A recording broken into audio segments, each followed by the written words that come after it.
আসসালামু আলাইকুম। নতুন দুইটি ইউনিক এবং মুচমুচে নাস্তার রেসিপি নিয়ে আবারও আপনাদের মাঝে হাজির হয়ে গেলাম। ময়দা দিয়ে যে এত সুন্দর ক্রিস্পি নাস্তা বানানো যায়, ভিডিওটি প্রথম থেকে শেষ পর্যন্ত না দেখলে আপনারা বুঝতেই পারবেন না। আর একটি ভিডিওতে যেহেতু থাকছে দুই রকমের নাস্তা, আর সেই সাথে থাকছে অনেক বেশি টিপস নাস্তা মুচমুচে করার জন্য, আমি চেষ্টা করেছি হাতের কাছে থাকা অল্প কিছু উপাদান দিয়ে আজকের এই মজার দুইটি নাস্তা বানিয়ে নেওয়ার জন্য। প্রতিটি নাস্তাই হবে অনেক বেশি ক্রিস্পি এবং ভেতরে থাকবে সামান্য উপাদানে বানানো মজার দুইটি পুর। আশা করছি আমার আজকের এই সহজ রেসিপি দুইটা আপনাদের কাছে ভালো লাগবে। সকাল কিংবা বিকালের নাস্তা অথবা বাচ্চাদের টিফিনেও আপনারা এই ইউনিক নাস্তা দুইটি কিন্তু বানিয়ে দিতে পারেন। ভিডিওটি ভালো লাগলে অবশ্যই ভিডিওতে একটা লাইক দিয়ে চ্যানেলটিকে সাবস্ক্রাইব করে রাখবেন। তাহলে চলুন প্রথম রেসিপিটা দেখে আসি। প্রথমে একটা বাটিতে নিয়ে নিচ্ছি 3 কাপ পরিমাণ ময়দা। ময়দাটা দিয়ে নাস্তাটা বানালে বেশি ক্রিস্পি হয়, তবে ময়দা না থাকলে আটা ব্যবহার করতে পারবেন। স্বাদ মতো লবণ দিয়ে দিয়েছি এবং 2 চা চামচের মতো চিনি দিয়েছি, এতে করে নাস্তাটি খেতে আরও বেশি ভালো লাগবে। আর দিয়ে দিয়েছি 3 টেবিল চামচ পরিমাণ রান্নার সয়াবিন তেল। সব কিছু দিয়ে ময়দাটাকে ভালো করে ময়ান দিয়ে নিচ্ছি। দেখতেই পাচ্ছেন এরকম দলা পেকে গেলে বুঝতে পারবেন আপনাদের ময়ান দেওয়াটা একদম রেডি। এভাবে খুব ভালো করে ময়দাটাকে ময়ান দিয়ে নিতে হবে। এখন নর্মাল তাপমাত্রার পানি অল্প অল্প করে এই ময়দার সাথে মেশাবো এবং সফট একটা ডো বানিয়ে নিব। অবশ্যই অল্প অল্প করে মেশাবেন, একবারে পানি মেশালে কিন্তু ডোটা অনেক বেশি নরম হয়ে যাওয়ার সম্ভাবনা থাকে। তাই অল্প অল্প করে পানি মেশাবেন এবং ময়দাটা মাখাতে থাকবেন। ময়দার এই ডোটা ঠিক এইরকম সফট একটা ডো হবে, খুব বেশি নরমও না আবার খুব বেশি শক্তও না। সাধারণ রুটি পরোটার জন্য যেই রকম ডো বানানো হয় ঠিক সেই রকম একটা ডো বানালেই হবে। ডোটা রেডি হয়ে যাওয়ার পর উপর থেকে একটু তেল মেখে নিয়েছি যাতে এটা উপরে ড্রাই হয়ে না যায়। এখন একটা ঢাকনা দিয়ে ঢেকে এটাকে 20 মিনিটের জন্য রেস্টে রেখে দিলাম। এদিকে চুলায় একটা প্যানে আমি নিয়ে নিচ্ছি 2 টেবিল চামচের মতো সয়াবিন তেল। তেলটা গরম হয়ে গেলে দিয়ে দিচ্ছি হাফ কাপ পরিমাণ পেঁয়াজ কুচি। পেঁয়াজটাকে তেলের সাথে খুব ভালো করে ভেজে নিতে হবে যতক্ষণ না পর্যন্ত ব্রাউন একটা কালার চলে আসছে। এই পর্যায়ে আমি দিয়ে দিচ্ছি 3-4টা কাঁচামরিচ কুচি। ঝালটা আপনাদের পছন্দ মতো দিয়ে নেবেন। ঝালটাকে দেওয়ার পর আবারও পেঁয়াজের সাথে খুব ভালো করে ভেজে নিতে হবে। দেখতেই পাচ্ছেন পেঁয়াজের কালারটা চেঞ্জ হয়ে যখন এরকম একটা ব্রাউন কালার চলে আসবে, সেই পর্যায়ে আমি দিয়ে দিচ্ছি 3টা মিডিয়াম সাইজের ডিম। আপনারা চাইলে 2টা ডিম কিংবা 1টা ডিম দিয়েও করতে পারেন। আমি একটু ডিম বেশি দিয়ে করার চেষ্টা করেছি যাতে নাস্তাটি অনেক বেশি হেলদি হয়। ডিমটা দেওয়ার পর এভাবে চামচের সাহায্যে ডিমটাকে ভেঙে নিতে হবে, অর্থাৎ স্ক্র্যাম্বল করে নিতে হবে। নুডলস রান্নার জন্য ঠিক যেরকম ডিমটা ভেঙে নিতে হয়। স্বাদ মতো লবণ দিয়ে দিলাম, লবণটা মিশিয়ে নিচ্ছি। এখন দিয়ে দিচ্ছি 1 কাপ পরিমাণ নর্মাল পানি। আর এই পানিটা দেওয়ার কারণ হচ্ছে নুডলসটাকে সেদ্ধ করে নেওয়া। পানিটা দেওয়ার পর খুব ভালো করে ডিমের সাথে একটু নেড়েচেড়ে মিশিয়ে নিতে হবে।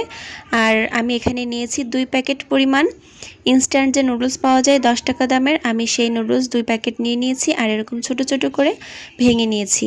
এই নুডলসগুলোকে এখন পানির মধ্যে দিয়ে সেদ্ধ করে নিব কিছুক্ষণের জন্য। এই নুডলসটা সেদ্ধ হতে খুব বেশি সময় লাগে না, তাই 1 কাপ পরিমাণ পানি ব্যবহারই কিন্তু যথেষ্ট। এরকম ঢাকনা দিয়ে ঢেকে 5-6 মিনিট রেখে দিলেই নুডলসটা একদম সিদ্ধ হয়ে যাবে। ঢাকনাটা উঠিয়ে নিয়েছি এবং যখন পানিটা বেশ শুকিয়ে এসেছে সেই পর্যায়ে আমি দিয়ে দিচ্ছি নুডলসের যেই মশলা দেওয়া থাকে সেই মশলা। যেহেতু 2 প্যাকেট নুডলস নিয়েছি তাই 2 প্যাকেট মশলাই আমি এখানে ব্যবহার করছি। এখন আমি আরও দিয়ে দিচ্ছি 2 টেবিল চামচের মতো সস। টমেটো সস ব্যবহার করেছি, আপনারা চাইলে টমেটো সস, সয়া সসও দিতে পারেন। আপনাদের পছন্দ মতো যে কোনোভাবে নুডলসটাকে রান্না করে নিতে পারেন। সবশেষে নামানোর আগে আমি দিয়ে দিচ্ছি 2 টেবিল চামচ মতো মেয়োনিজ। আমি এই পুরটাকে একটু ক্রিমি করতে চাচ্ছি তাই মেয়োনিজ ব্যবহার করেছি। আপনাদের হাতের কাছে মেয়োনিজটা না থাকলে না দিলেও হবে, কোনো সমস্যা নেই। আমার এই নুডলসের পুরটা একদম রেডি। এখন এটা চুলা থেকে নামিয়ে আমি পুরোপুরি ঠান্ডা করে নিব যতক্ষণ না পর্যন্ত রুম টেম্পারেচারে চলে আসছে। নুডলসটা নামিয়ে আমি ঠান্ডা করতে রেখে দিয়েছি। আর এদিকে একটা বাটিতে নিয়ে নিচ্ছি 2 টেবিল চামচ পরিমাণ কর্নফ্লাওয়ার এবং 4 টেবিল চামচ পরিমাণ সয়াবিন তেল।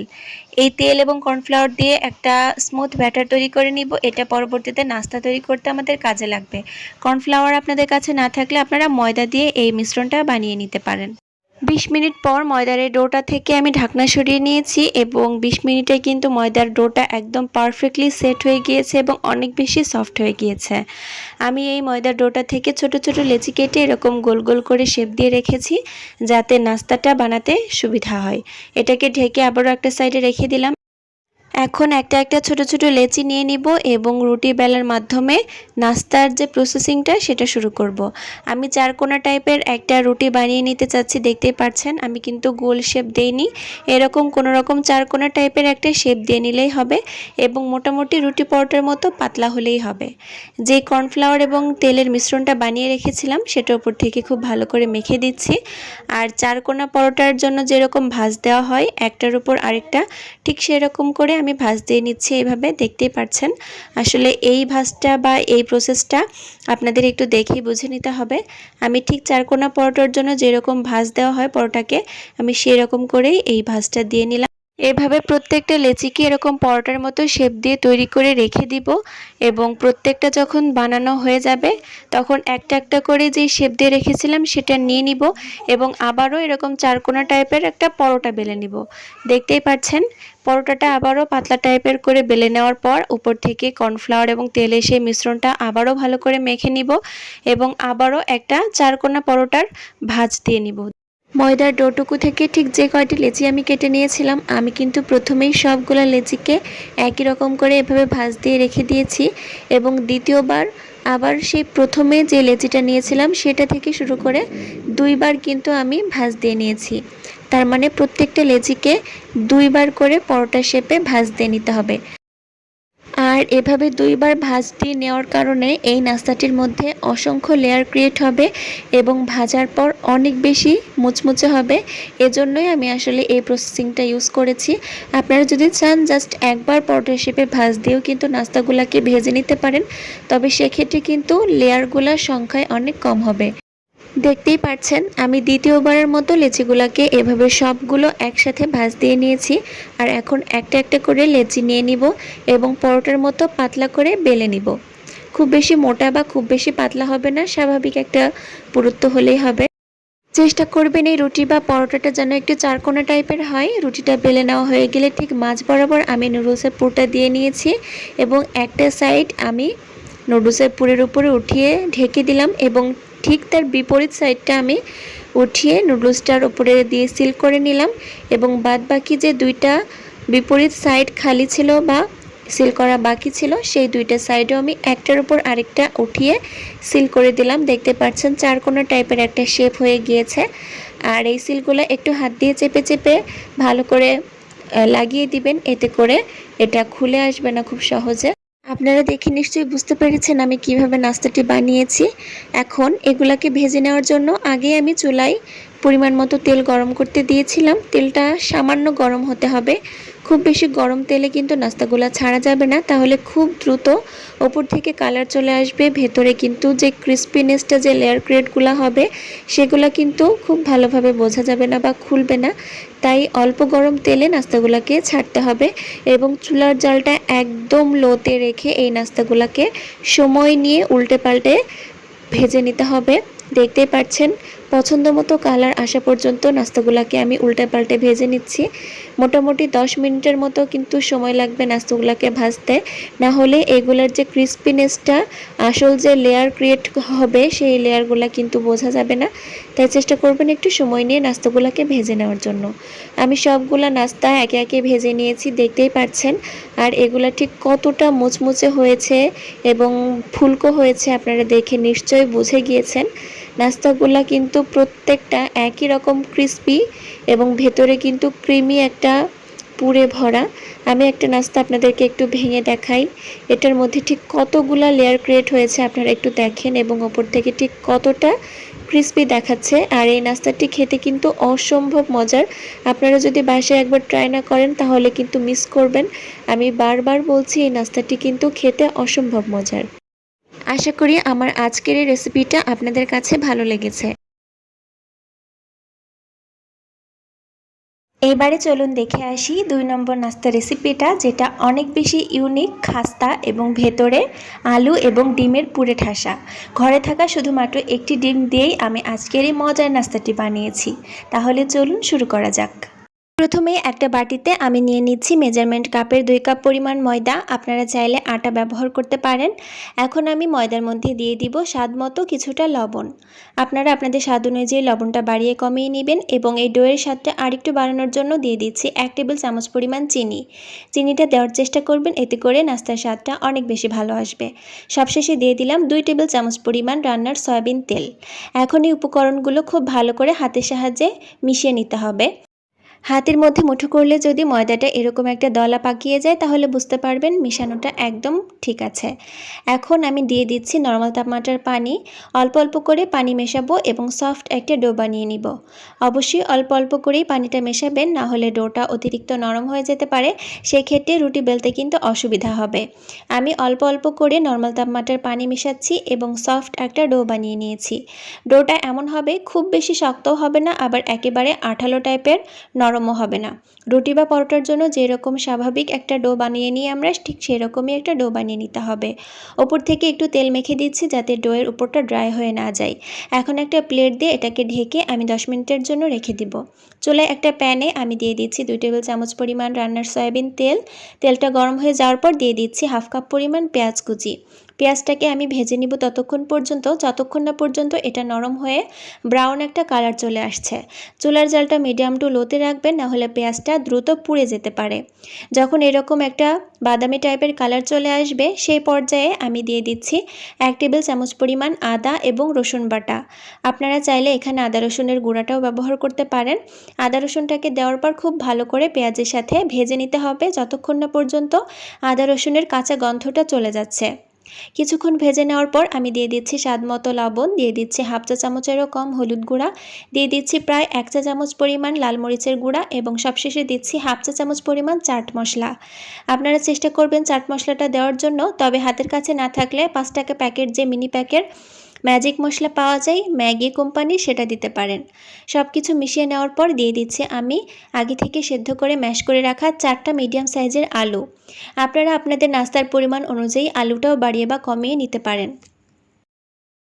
আলুটাকে মশলাগুলোর সাথে খুব ভালো করে মিশিয়ে নিতে হবে। এই পর্যায়েও চুলার জালটা মিডিয়াম টু লোতে রাখবেন, না হলে পুড়ে যেতে পারে। এখন আগে থেকে আমি একটা ডিম সেদ্ধ করে রেখেছিলাম, আর এই ডিমটা একটা গ্রেটারের সাহায্যে এই আলুর মধ্যে গ্রেট করে দিব। আপনারা চাইলে এখানে ডিমটা স্কিপ করতে পারেন, আবার যদি চান চিকেন ব্যবহার করতে পারেন, আবার যদি চান সেক্ষেত্রে ডিমটা বাড়িয়েও দিতে পারেন। আপনারা আপনাদের পছন্দ অনুযায়ী যে কোনোভাবে এই পুরটা রান্না করে নিতে পারেন। এখন সব কিছু আবারও ভালো করে মিশিয়ে নিচ্ছি। আলুর সাথে ডিমটা মেশানো হয়ে গেলে দিয়ে দিচ্ছি আমি 1/4 কাপ পরিমাণ ধনেপাতা কুচি, আর 1 চির পরিমাণ আমি এখানে লেবু নিয়েছি, যেটা চিপলে 1 চা চামচের মতো হবে। চেষ্টা করবেন এই পুরের মধ্যে লেবুর রসটা ব্যবহার করার জন্য, এতে করে আলু এবং ডিমের এই পুরটার স্বাদটা অনেক বেশি ভালো আসে। সবশেষে আমি দিয়ে দিচ্ছি 1 চা চামচ পরিমাণ চিনি। যেহেতু লেবু ব্যবহার করেছি, স্বাদের ব্যালেন্সটা ঠিক করার জন্য আমি এখানে চিনি ব্যবহার করেছি। আপনারা আপনাদের পছন্দ অনুযায়ী চিনিটাও বাড়িয়ে বা কমিয়ে নেবেন। পুরটা আমার একদম রেডি। এখন এটা চুলা থেকে নামিয়ে নিচ্ছি এবং একটা বাটিতে নিয়ে আমি এটাকে ঠান্ডা করে নিচ্ছি। পুরটা বানাতে বানাতে 10 মিনিট হয়ে গিয়েছে। আমি প্লেটটা সরিয়ে নিলাম ডোয়ের ওপর থেকে, আর দেখতে পাচ্ছেন ডোটা কিন্তু অনেক বেশি সফট এবং সেট হয়ে গিয়েছে। এখন এই ডোটাকে আমি একটা ছুরির সাহায্যে 2 ভাগে ভাগ করে নিচ্ছি, যাতে ছোট ছোট করে লেচি কেটে নিতে পারি। এক ভাগ আমি এভাবে লম্বা করে নিচ্ছি লেচি কাটার সুবিধার্থে। আপনারা হাত দিয়ে ছিঁড়ে ছিঁড়েও লেচিগুলা তৈরি করে নিতে পারেন।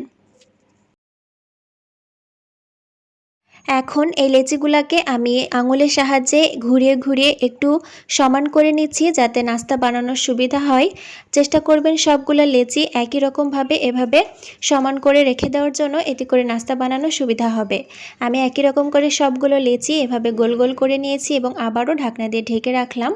যেখানে আমি রুটি বানাবো সেখানে একটু তেল ব্রাশ করে নিচ্ছি, এতে করে রুটি বানানোটা অনেক বেশি সুবিধা হবে। এবার একটা লেচি নিয়ে নিলাম এবং আমি এখন রুটি বেলে নিব পাতলা করে। তেল দেওয়ার সুবিধার্থে রুটিটা বেলতে কিন্তু একদমই কষ্ট হবে না, খুব দ্রুত রুটিটা বেলে নেওয়া হয়ে যাবে। আপনারা যদি চান সেক্ষেত্রে ময়দা বা গুঁড়া ছিটিয়েও রুটিটা বেলে নিতে পারেন। আমি চারকোনা টাইপের পাতলা একটা পরোটার মতো বেলে নিয়েছি, দেখতেই পাচ্ছেন। এখন এই রুটিটার উপরে আমি একটু তেল ব্রাশ করে নিব। আপনারা চাইলে হাত দিয়েও তেলটাকে মাখিয়ে নিতে পারেন। আমি তেলটা ব্রাশ করে নিচ্ছি এবং এর উপরে সামান্য ময়দা ছিটিয়ে দিচ্ছি। দেখে নিশ্চয়ই বুঝতে পারছেন আমি কিভাবে কাজটা করছি। প্রথমে একটু তেল মেখে নেবেন, তারপরে এভাবে একটু ময়দা ছিটিয়ে দিবেন উপর থেকে সব জায়গায়, যাতে সব জায়গায় ময়দা বা গুঁড়াটা খুব ভালোভাবে লেগে থাকে। হাত দিয়ে খুব ভালো করে একটু স্প্রেড করে দিলাম। এখন একটা সাইড থেকে আমি একটা ভাঁজ দিয়ে নিচ্ছি এবং অপর সাইড থেকেও আমি মুখোমুখি আরেকটা ভাঁজ দিয়ে নিচ্ছি। একটার উপরে আরেকটা ভাঁজ কিন্তু দেয়নি, দুইটা ভাঁজ কিন্তু মুখোমুখিভাবে দিয়েছি।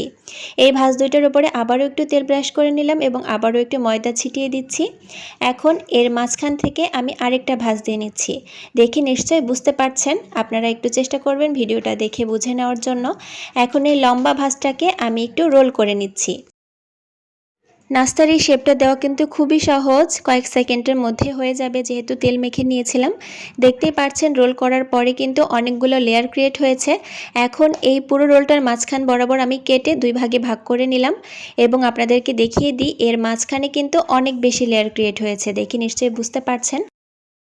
একই রকম করে আমি প্রত্যেকটাকে রুটি বেলে নিব এবং এভাবে রোল ক্রিয়েট করে নিব আর মাঝখান বরাবর কেটে নিব। সবগুলো একবারে তৈরি করে নিলে নাস্তা বানাতে অনেক বেশি সুবিধা হয়। আমার সবগুলাই বানিয়ে নেওয়া হয়ে গিয়েছে। এখন আমি এই একটা একটা রোল নিয়ে নিচ্ছি এবং যে সাইডটা একটু মোটা টাইপের সেই সাইডটা রাখবো উপরের দিকে এবং যে সাইডটাতে বেশি লেয়ার ক্রিয়েট হয়েছে সেই সাইডটা রাখবো নিচের দিকে। আমি একটা ব্যালনের সাহায্যে হালকা হাতে প্রেস করে একটু এই রোলটাকে রুটি বানিয়ে নিচ্ছি, দেখতেই পাচ্ছেন। খুব বেশি পাতলা করা যাবে না। এখন এই রুটিটার একটা সাইডে আমি যে আলুর পুরটা রেডি করে রেখেছিলাম সেটা দিয়ে নিলাম পরিমাণ মতো এবং আরেকটা সাইড উঠিয়ে আমি এভাবে সিল করে দিচ্ছি। দেখে নিশ্চয়ই বুঝতে পারছেন অনেকটা হাফ মুনের মতো হবে দেখতে, অথবা আপনারা বাংলার যে কুলি পিঠা আছে সেটাও বলতে পারেন। এখন একটা কাঁটা চামচের সাহায্যে ধারের অংশটা আমি এভাবে একটু সিল করে দিচ্ছি, আবার ডিজাইন করে দিচ্ছি সেটাও বলতে পারেন। এভাবে কাঁটা চামচ দিয়ে চেপে চেপে ডিজাইনটা করলে তেলে ভাজার সময় এটা আর খুলে যাবে না, আবার দেখতেও সুন্দর লাগবে। দেখে নিশ্চয়ই বুঝতে পেরেছেন আমি কিভাবে কাজটা করেছি। একই রকম করে আমি প্রত্যেকটা নাস্তায় বানিয়ে নিয়েছি আর এই পর্যায়ে চাইলে আপনারা এই নাস্তাগুলোকে ডিপ ফ্রিজে রেখে ফ্রোজেনও করতে পারেন। মন চাইলে যখন তখন এগুলাকে ভেজে খেতে পারবেন। যে কোনো এয়ারটাইট বক্সে আপনারা এগুলাকে ডিপ করে রাখতে পারেন, তবে ডিপ করার আগে এভাবে একটা ছড়ানো প্লেটে রেখে শক্ত করে তারপরে ডিপ করবেন। চুলায় আমি আগে থেকে প্যানে পরিমাণ মতো তেল নিয়ে সামান্য গরম করে নিয়েছিলাম। হালকা গরম অবস্থায় নাস্তাগুলোকে ছেড়ে দিয়েছি আর চুলার জালটা আছে একদম মিডিয়াম টু লোতে। একটু সময় নিয়ে উল্টে পাল্টে নাস্তাগুলোকে ভেজে নিতে হবে, এতে করে নাস্তার মধ্যে যে লেয়ার ক্রিয়েট হয়েছে সেটা অনেক বেশি খাস্তা হবে। অবশ্যই চুলার জালটা একদম মিডিয়াম টু লোতে রাখবেন, না হলে ওপরে খুব দ্রুত কালার চলে আসবে, ভেতরটা কিন্তু নরমই থেকে যাবে, সেক্ষেত্রে নাস্তাটা কিন্তু খাস্তা হবে না। উল্টে পাল্টে দুই পাশে একই রকম কালার আসা পর্যন্ত আমি নাস্তাগুলোকে ধৈর্য ধরে ভেজে নিয়েছি। আর দেখতেই পাচ্ছেন নাস্তাগুলোতে কিন্তু সুন্দর একটা গোল্ডেন ব্রাউন কালার চলে এসেছে। এই পর্যায়ে আমি প্রত্যেকটা নাস্তাকে তেল ঝরিয়ে উঠিয়ে নিচ্ছি।